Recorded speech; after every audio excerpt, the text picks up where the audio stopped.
What's up, people? I am Jay Avarice. And I'm Brett. And we are back, and today we're talking about one of the greatest shows we had a chance to experience 2 times over the last few months, Video Games Live. Yeah, and we really got to thank Tommy Tallarico. He's the guy that puts this all together. He's a video game composer. He has been so for about 25 years. I know he did Earthworm Jim, countless others. He's actually in the Guinness Book of World Records for being a part of the most video game soundtrack. But how do we know that? He didn't tell us to it every single time, did he? He says it every show, but hey man, I'd be proud of it too. Every single show, because we've seen it 2 times, we know exactly what he says every single time. But that's besides the point. It was an amazing experience. I started playing actually music because of video games, Castlevania to be actually exact, and that was the opening song too as well. But if you like orchestra, if you like any kind of video game music at all, which if you play games you probably know some stuff, they play a lot of it. Final Fantasy, Mass Effect, Skyrim, Earthworm Jim, like you said, a Legend of Zelda medley, which was unbelievable. 2 Zelda medleys. Oh, that was so good. No Final Fantasy 7. Work on that, Tommy. Yeah, come on, we got Tommy. 6 and 8. We did get 6 and 8. Yeah. Which are not, to me personally, not the greatest games, but they did have phenomenal soundtracks. And Tommy talks about, it's done to show that video game music isn't just a bunch of bleeps and bloops. Yep. Which, if you play video games, you know it isn't. Not since Atari. Especially these days, man. It's like a full orchestra on these things. And the cool thing is too, it's not just we're gonna play the music from Castlevania now. We're gonna play the music from Final Fantasy now. What he also does, and him and everybody else that's a part of it, it's like a whole team. It's really great. Yeah. But they make like their own medleys, and they put a lot of stuff together, and it's really awesome. Yeah, definitely check it out. We'll put a link in the bottom of this video to the shows that we were at if we can find any of those videos. I'm sure we can. But let's talk about the songs that we actually saw. The first time we went to see it, I mean, it's been a kind of a lifelong ambition of both of us to actually go see something like this. Niagara Falls right from the beginning. As soon as Castlevania hit, I was like, yeah. Oh god. Oh god. That's like one of the highlights, and it's right off the friggin' back. It's unbelievable. Then it goes into all different kind of stuff. I mean, the first game, the first show had one of my favorites too, Shadow of the Colossus. They played that. Mass Effect, like I said too, as well, which is one of my favorite games of all time. Then right into Skyrim, the Fusro Da. I was like, this is fucking crazy.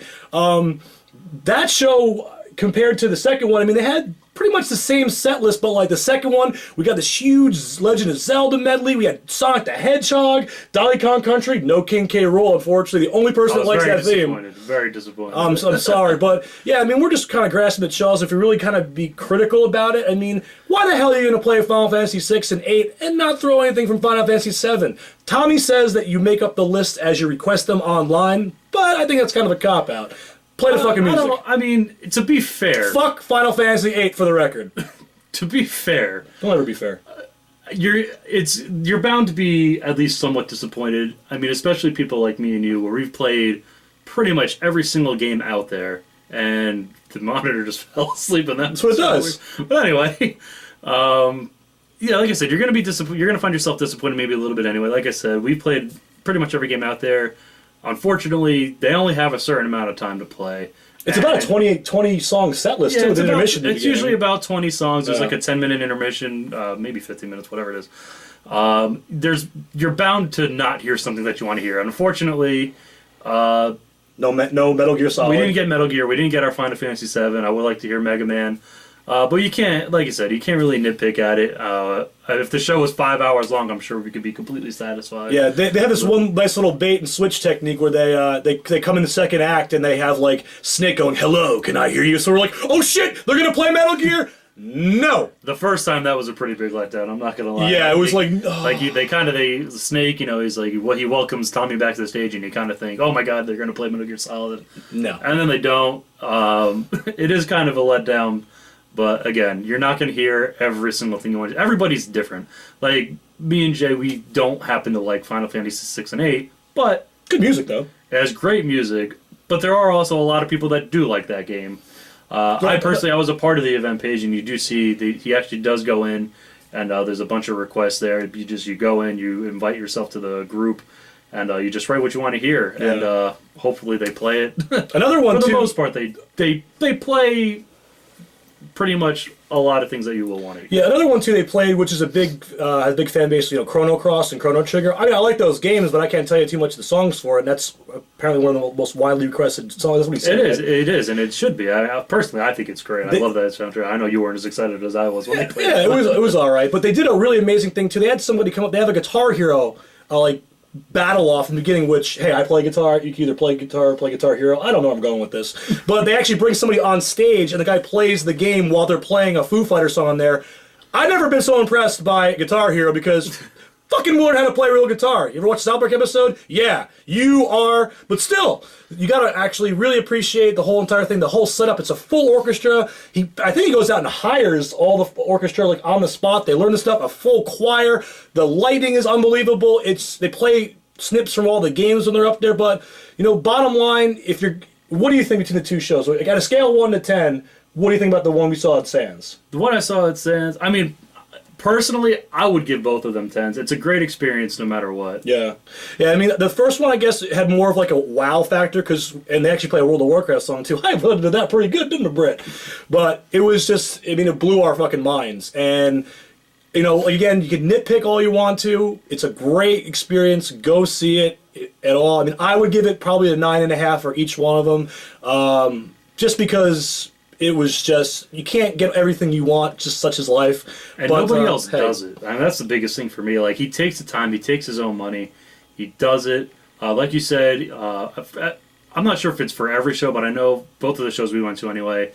I know for PA they did, I think it was the Allentown Symphony. Yeah. And New York was a New York Symphony. I don't remember the exact name. Yeah, it was amazing. But that is usually what they do. They hire ahead of a time. But there is set pieces Tommy, he comes out, he plays guitar pretty much every show.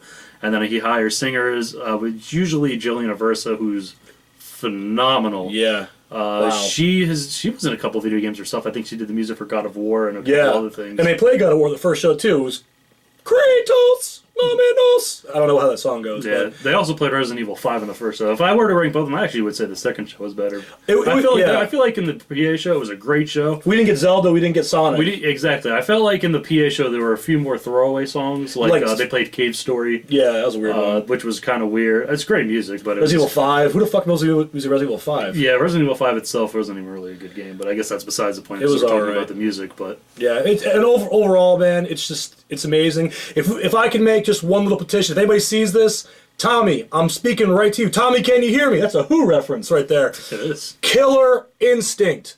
Play it. Play the fucking Fulgore song. And finally, I want to say one thing.